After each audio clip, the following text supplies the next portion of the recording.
সোনা রূপার দাম তো আজকাল যেন রোলার কোস্টার, কখনো রকেটের গতিতে বাড়ছে, আবার পরক্ষণই এমনভাবে পড়ছে যে মাথা ধরে যাচ্ছে। তো আজকের এই পর্বে আমরা খুঁজে বের করব সোনা আর রূপাতে বিনিয়োগ করার সবচেয়ে স্মার্ট আর সঠিক উপায় কোনটা। চলুন একদম সরাসরি আলোচনা শুরু করা যাক। বাজার যখন এরকম টালমাটাল থাকে তখন এই প্রশ্নটা কিন্তু অনেকের মনেই ঘুরপাক খায়। যারা অলরেডি বিনিয়োগ করে ফেলেছেন তারা ভাবছেন বিক্রি করে দেব নাকি আরও কিছুদিন ধরে রাখব। আর যারা এখনও করেননি তারা ভাবছেন এটাই কি বিনিয়োগ করার সেরা সুযোগ। চলুন এই সব দ্বিধার জট আজ খোলার চেষ্টা করা যাক। দেখুন, সোনার দাম কিন্তু এমনি এমনি ওঠানামা করে না। এর পেছনে মূলত চারটে বড় কারণ আছে। যেমন ধরুন, যখন ডলারের দাম কমে যায়, বা বিশ্বে কোনো যুদ্ধ বা বড়সড় সংকট তৈরি হয়, অথবা যখন ব্যাংকের সুদের হার কমে যায়, আর অবশ্যই সোনার চাহিদা যখন বেড়ে যায়, ঠিক তখনই সোনার দামও বাড়তে শুরু করে। আর এর ঠিক উল্টোটা ঘটলেই দাম পড়তে থাকে। আচ্ছা, সবার আগে সোনার এই পুরো খেলাটা একটু বোঝা যাক। সোনাকে কিন্তু এমনি এমনি ঈশ্বরের মুদ্রা বা গডস মানি বলা হয় না। এর কারণটা হলো, দেখুন, সরকার বদলে যেতে পারে, বড় বড় সাম্রাজ্যের পতন হতে পারে, কিন্তু সোনা সোনা হাজার হাজার বছর ধরে নিজের মূল্যটা ঠিক ধরে রেখেছে। ডলার আর সোনার সম্পর্কটা কিন্তু বেশ মজার, অনেকটা বিপরীতমুখী। যখনই ডলারের উপর মানুষের ভরসা কমতে শুরু করে, তখন তারা নিরাপদ আশ্রয় হিসেবে সোনার দিকেই ঝোঁকে। ১৯৭১ সালে আমেরিকা যখন ডলারের সাথে সোনার সম্পর্ক পুরোপুরি শেষ করে দেয়, তখন থেকেই কিন্তু এই খেলাটা আরও জমে ওঠে, আর সোনার দাম আকাশ ছুঁতে শুরু করে। আমাদের দেশে সোনায় বিনিয়োগের কথা ভাবলেই সবার আগে কি মনে আসে? ঠিক ধরেছেন, গয়না কেনা। কিন্তু সত্যি বলতে কি, বিনিয়োগের দিক থেকে দেখলে এই চেনা রাস্তাটাই একটা বড় ফাঁদ হতে পারে। কিভাবে? চলুন সেটাই দেখা যাক। সংখ্যাটা দেখে অবাক হওয়ারই কথা, তাই না? হ্যাঁ, বিনিয়োগ হিসেবে গয়না কেনার সাথে সাথেই কিন্তু বিনিয়োগের মূল্য প্রায় ২৫% কমে যেতে পারে। এটা কোনো মন গড়া কথা নয়, এটাই কঠিন বাস্তবতা। ভাবছেন এই ২৫% টাকাটা আখির কোথায় যায়? দেখুন, ক্ষতিটা হয় মূলত ৩ ধাপে। প্রথমত, মেকিং চার্জ, যেটা ১০ থেকে ২৫% পর্যন্ত হতে পারে। দ্বিতীয়ত, তার উপর আছে ৩% জিএসটি। আর সবশেষে যখন ওই গয়না বিক্রি করতে যাবেন, তখন দোকানদার আরও প্রায় ৫ থেকে ১০% দাম কেটে রাখে। মানে বিনিয়োগটা শুরুই হচ্ছে বড়সড় একটা লোকসান দিয়ে। এখানেই কিন্তু গল্প শেষ নয়। আরও একটা লুকানো খরচ আছে, যেটাকে বলা যেতে পারে ক্যারেটের কেলেঙ্কারি। অনেক সময় জুয়েলাররা যত ক্যারেটের সোনা দেন, তার থেকে সামান্য বেশি সোনার দম নিয়ে থাকেন। যেমন ধরুন, ৯ ক্যারেটের গয়নায় সোনা থাকে মাত্র ৩৭.৫%, কিন্তু দাম নেওয়া হয় ৪০% সোনার। তার মানে ক্যারেট যত কম, এই ফাঁকটা ততই বড় হতে থাকে। বেশ, গয়নার ব্যাপারটা তো বোঝা গেল।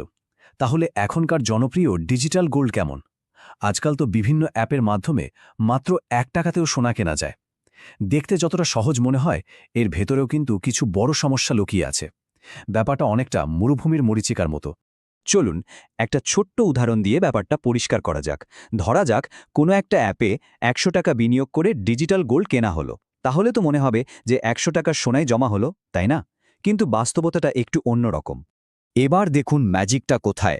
৳১০০ বিনিয়োগ করার সঙ্গে সঙ্গেই ৩% জিএসটি কেটে সোনার মূল্য দাঁড়ালো ৳৯৬.৪৫। এখানেই শেষ নয়। যদি সঙ্গে সঙ্গে ওটা বিক্রি করতে চাওয়া হয়, তাহলে কেনাবেচার দামের যে ফারাক বা স্প্রেড থাকে, সেটার কারণে হাতে আসবে মাত্র ৳৯১.৩৬। মানে এক মুহূর্তের মধ্যে প্রায় ৯% হাওয়া। আর ডিজিটাল গোল্ডের সবচেয়ে বড় ঝুঁকির জায়গাটা হলো, এটি সেবি দ্বারা নিয়ন্ত্রিত নয়। মানে শেয়ার বাজারের নিয়ন্ত্রক সংস্থা সেবি পরিষ্কার জানিয়ে দিয়েছে যে ডিজিটাল গোল্ডে যদি কোনো সমস্যা হয়, তার দায় তাদের নয়। তার মানে বুঝতেই পারছেন এখানে বিনিয়োগ করাটা কতটা ঝুঁকিপূর্ণ হতে পারে। তাহলে প্রশ্নটা হলো, উপায় কি? যদি গয়না কেনাটা লোকসানের হয় আর ডিজিটাল গোল্ড এতটা ঝুঁকিপূর্ণ হয়, তাহলে যারা সত্যি সত্যি সোনায় বিনিয়োগ করে লাভ করতে চান, সেই পেশাদার বিনিয়োগকারীরা কোন পথে হাঁটেন? চলুন এবার সেই স্মার্ট রাস্তাটা চিনে নেওয়া যাক। আসলে স্মার্ট বিনিয়োগের জন্য দুটো প্রধান বিকল্প আছে। একটা হলো গোল্ড ইটিএফ বা এক্সচেঞ্জ ট্রেডেড ফান্ড, যেখানে একদম সরাসরি সোনায় বিনিয়োগ করা যায়, ঠিক যেমন শেয়ার কেনাবেচা করা হয়। আর অন্যটা হলো গোল্ড মিউচুয়াল ফান্ড, যেখানে একজন ফান্ড ম্যানেজার থাকেন, যিনি আমাদের হয়ে গোল্ড ইটিএফে বিনিয়োগ করেন। এই ছবিটা দেখলেই পুরো ব্যাপারটা পরিষ্কার হয়ে যাবে। দেখুন, গোল্ড মিউচুয়াল ফান্ডের ক্ষেত্রে বিনিয়োগকারী আর সোনার মাঝে একজন ফান্ড ম্যানেজার আছেন। মানে একটা অতিরিক্ত ধাপ। এর জন্য কিন্তু একটা অতিরিক্ত খরচও করতে হয়। অন্যদিকে গোল্ড ইটিএফে কোনো মধ্যস্থতাকারী নেই, বিনিয়োগটা হয় সরাসরি, ফলে খরচও অনেক কম। এই চার্টটা দেখলেই কিন্তু পুরো খেলার ফলাফলটা একবারে পরিষ্কার। ভৌত সোনা মানে গয়নাতে মোট খরচ প্রায় 15%, ডিজিটালে সেটা কমে দাঁড়ায় 5%, আর গোল্ড ইটিএফে খরচটা অবিশ্বাস্যভাবে কম, মাত্র 0.5%। সুতরাং বোঝাই যাচ্ছে লম্বা সময়ের জন্য বিনিয়োগের সবচেয়ে সাশ্রয়ী উপায় হল গোল্ড ইটিএফ। এতক্ষণ ধরে আমরা তো অনেক কিছু আলোচনা করলাম। এখন সবশেষে সিদ্ধান্ত নেওয়ার পালা। কোন পথে বিনিয়োগ করা হবে সেটা কিন্তু সম্পূর্ণভাবে নির্ভর করবে ব্যক্তিগত লক্ষ্যের উপর। এই টেবিলটা এক ঝলকে সিদ্ধান্ত নিতে সাহায্য করবে।